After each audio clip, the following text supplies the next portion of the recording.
করতে দেওয়া হবে না, মনোনাম মাটিতে কোন রকমের বিয়ে শাদিতে গান বাজনা করতে দেওয়া হবে না, টিভি চালাতে দেওয়া হবে না।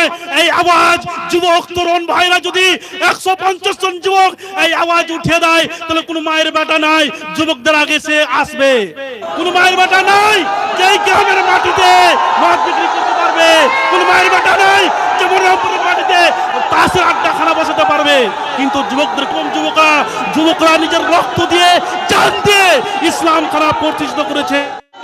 ইসলামে সবচেয়ে যাদের অবদান রয়েছে যুবকদের, ইসলামের সবচেয়ে বেশি অবদান রয়েছে যুবকরা নিজের রক্ত দিয়ে ইসলাম খানা প্রতিষ্ঠিত করেছে।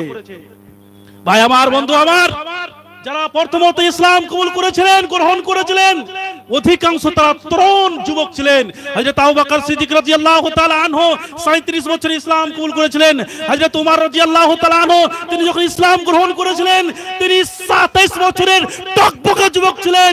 যুবক অবস্থাতে হযরত ওমর রাদিয়াল্লাহু তাআলা আনহু ইসলাম কবুল করেছিলেন। হযরত আলী, হযরত উসমান গনি রাদিয়াল্লাহু তাআলা আনহু 34 বছরে তিনি ইসলাম কবুল করেছিলেন। হযরত আলী রাদিয়াল্লাহু তাআলা আনহু 8 থেকে 10 বছরের মধ্যে ইসলাম গ্রহণ করেছিলেন। এই তরুণ এবং যুবকরাই সর্বপ্রথম কালেমার পতাকা ধারণ করে রাসূলকে সাহায্য করেছিলেন। হে যুবক তরুণ, তোমরা জান্নাতের মধ্যে রাজত্ব করবে, জান্নাতে তোমাদের রাজত্ব থাকবে, তোমরা জান্নাতে রাজত্ব করবে।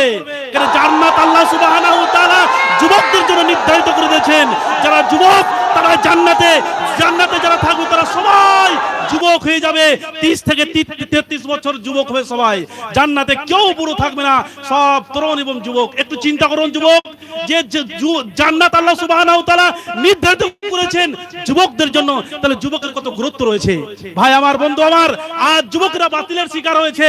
রাসূল সাল্লাল্লাহু আলাইহি সাল্লাম, হে তরুণ যুবক, তুমি ইতিহাস উঠিয়ে দেখো, তোমার মতো তরুণ যুবকদেরকে আল্লাহ রাসূল সাল্লাল্লাহু আলাইহি সাল্লাম কত ভালোবেসেছেন তার একটা দৃষ্টান্ত তোমাদেরকে দিচ্ছি। আল্লাহ রাসূল সাল্লাল্লাহু আলাইহি সাল্লাম এক জায়গায় বক্তব্য দিচ্ছেন।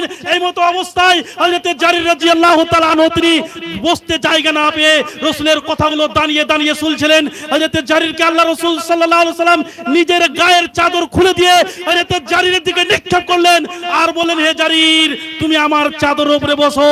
হে জারির, তুমি আমার চাদরের উপরে বসো। হযরত জারির রাদিয়াল্লাহু তাআলা আনহু রাসূল সাল্লাল্লাহু আলাইহি সাল্লামের এই চাদরখানা নিয়ে তিনি চুম্বন খেতে লাগলেন, বুকে জড়িয়ে ধরলেন আর বললেন, আকরামাকাল্লাহু কামা আকরামানি ইয়া রাসূলুল্লাহ। ওগো আল্লাহর রাসূল, যেমন আপনি আমার সম্মান মর্যাদা দিলেন, আল্লাহ সুবহানাহু ওয়া তাআলা যেন আপনার সম্মান আরো অনেক বাড়িয়ে দেন।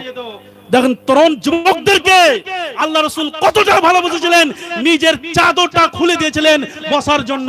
চিন্তা করুন, হে তরুণ যুবক, কাল কিয়ামতের দিন 7 প্রকারের মানুষ ছাড়া কোন মানুষ আরশে আজিমের ছায়া পাবে না। তার মধ্যে বলা হয়েছে সাবুন নাসাফি ইবাদাতিল্লাহ, সেই যুবক, সেই তরুণ যে নিজের যৌবন কালটা আল্লাহর ইবাদতে কাটিয়েছে, যে নিজের জীবনটা, নিজের যৌবন কালটা আল্লাহর ইবাদতে কাটাবে, সেই কঠিন